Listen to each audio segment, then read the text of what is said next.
ತರುವಿನ ನೆರಳು ಕೊಡುವಂತ ಸುಖವು ಕೊಡುವನು ಕೃಪೆಯ ದಿನವು.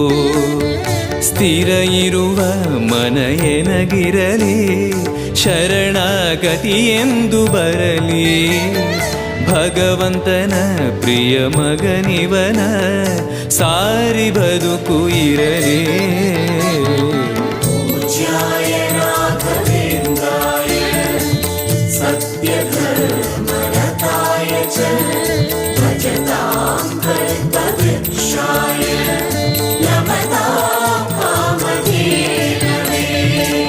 ಆಲಯವೆಂದರೆ ಮಂತ್ರಾಲಯವೇ, ಬೇರೆ ನಾ ಅರಿಯಲಾರೆ.